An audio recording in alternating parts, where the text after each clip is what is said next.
Exam படிக்காம colour அடிச்சுன்னு இருக்க? எக்ஸாம் படிச்சியா இல்லையா? என்ன படிச்ச? போயம்லாம் படிச்சியா? சரி, இது எடுத்து வை. போயம் சொல்லு. The banyan is the largest of tree. The people dwell in the breeze. The coconut grew up straight and tall. The neem tree fruits are very sweet. The day ஐயோ வந்துச்சு. இதெல்லாம் மட்டும் மறந்துடும். சரி தினேஷ் பாடு. தினேஷ் நம்மாலே கமெண்ட் ஆயிட்டாப்பா. ரெண்டு பையன் சூப்பர் ஃபிகர் உஷா பண்ணாப்பா. அடுத்த கிளாஸ் தான் ஐயோ மஜா பண்ணிட்டாப்பா. அப்படியா?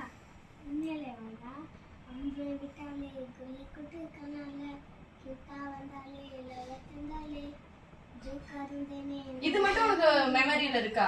போயம்லாம் இருக்காது. சரி முட்டை கலக்கி பாடு. ஏ மஞ்சள் பலூனு நீ சூப்பர் சலூனு ஏ வாடி கூலிங் வாட்டர் மெலனு எம் பியூட்டி பஃபூனு ஏ வாடி கொலோனு ஏ உன்னால என் லைஃப் சுக்குனு நீட்டானா கனவுல வாரதில்லை நீட்டானா யோசிக்கிற உன்னை பத்திய மண்டையில படி பொண்ணும் ஏறலடி. ஆமா படிப்பு தான் ஏறாது. நாளைக்கு எக்ஸாமுக்கு படிக்காம இந்த மாதிரி வந்து பாட்டு மட்டும் நல்லா மனப்பாடம் பண்ணிட்டு எதுவும் பண்ணாத. நாளைக்கு எக்ஸாம்ல இந்த கொஸ்டின்ஸ் தான் கேட்க போறாங்களா? முட்டை கலக்கி தினேஷ் தான் கேட்க போறாங்களா? ஒழுங்கா படி. ஓகே.